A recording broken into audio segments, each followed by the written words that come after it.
I have one question. Brian, e-bikes, any updates on where that is? And I have a question myself about them.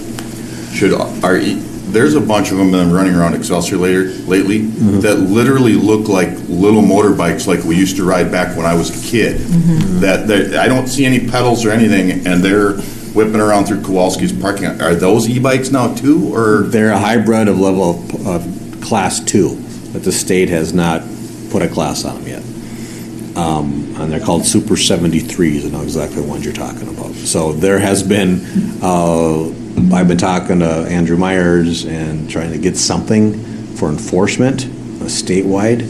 But right now, our hands are tied in classification of e-bikes.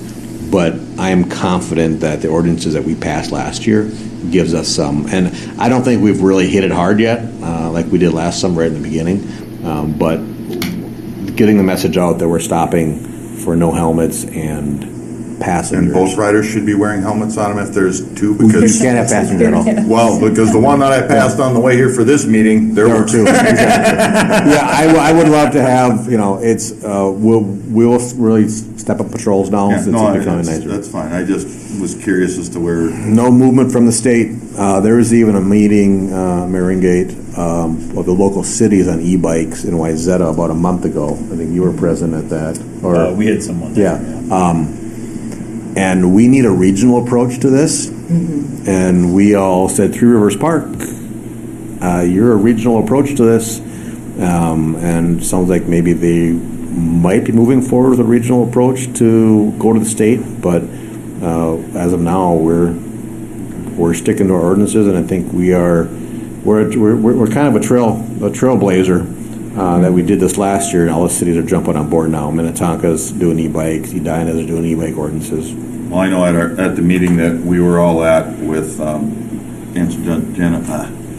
Senator Stewart, she was a little surprised to find out when we told her that in our community, they're toys. She was really of the mindset as they're used in Minneapolis for people for vehicles, and we're like, that's not the case out here. These are toys for children that parents are buying them and not paying attention. And she was quite surprised, and it was quite enlightening to her about that. So, Chief, what's the current policy in the department for a kid who's violating? I'm saying kid because it's mainly kids. Either they have a passenger on, they don't have a helmet on, whatnot. Are you warning them? Are you writing a ticket? Are you taking the e-bike up to the station and making the parents pick it up? Kind of what's the procedure? Off their discretion. So we would not write a 14-year-old an ordinance violation citation. It's just there's a lot of red tape to go through that, and it's considered a status offense because it just applies to someone who's under the age of 18. So common practice, even my own common practice, is that we stop them for the violation, no helmet, passenger, riding recklessly, determine their age, call the parents, have the parents pick the bike up, or one time I've had them park the bike and they walked away. I've heard officers taking bikes and bringing them here and having parents pick it up. So it's after discretion. There is no set policy. You do this, this, and this. It depends on cooperation. Ones that they were fully cooperative. Mom was cooperative. Leave the bike here, and Mom will come and pick it up. So it's a tool for us to stop these ordinances, but we aren't really writing citations to a juvenile. Like I said before, last or 2 years ago, that if we have multiple violations on the same child, there is legal action we can take against the parents that they're allowing their child to continue to violate to commit a crime. But that's a level that I don't think we'll go to, and I don't think we need to yet, or hopefully won't. Hopefully we'll the message will get out again this year like it did last year. Just out of curiosity, when parents get involved, how is their attitude towards the police? Are they apologetic? Are they disrespectful? Is it a how dare you stop my perfect child? Yes, yes, and yes. All over the board.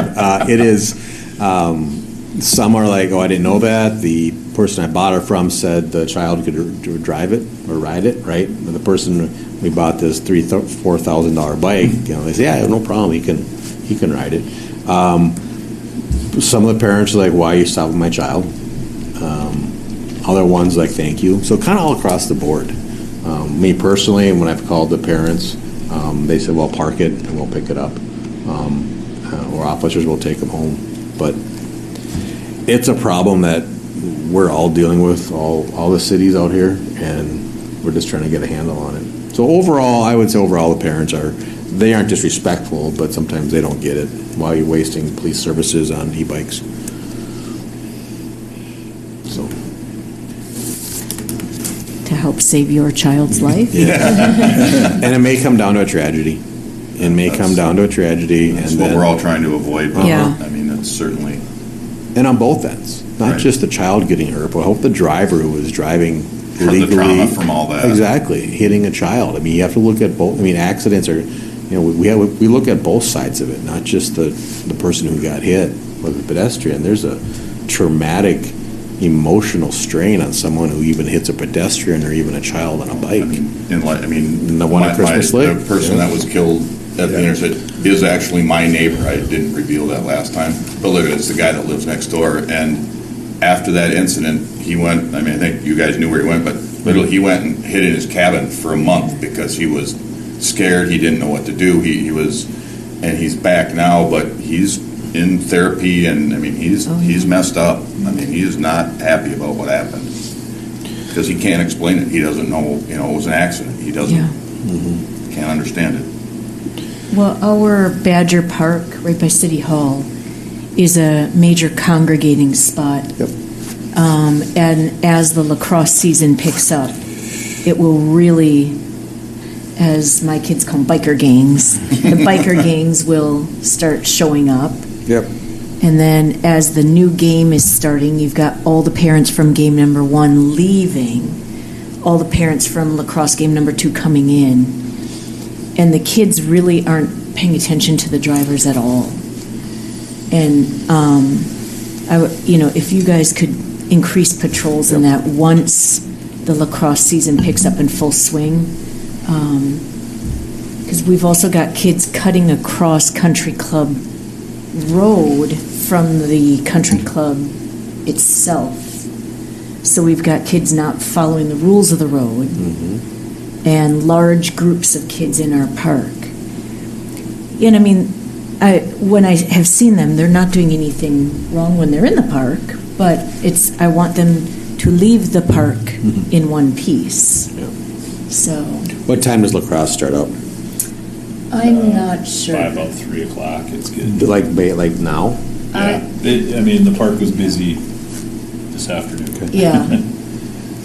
And they're starting to build up in downtown right now. I mean, you're starting to see more of them circling around and turning into groups, and very similar with that. They're dodging in and out of parked cars. This year, Chief, were you going to have that? Try and get that sign from the sheriff, whoever you had last year too. That was our sign. Yeah. That was. We had that up. I put it up in August for because a that seemed whole to month. Yeah. slow it down quite a bit. Yeah, we can get that up.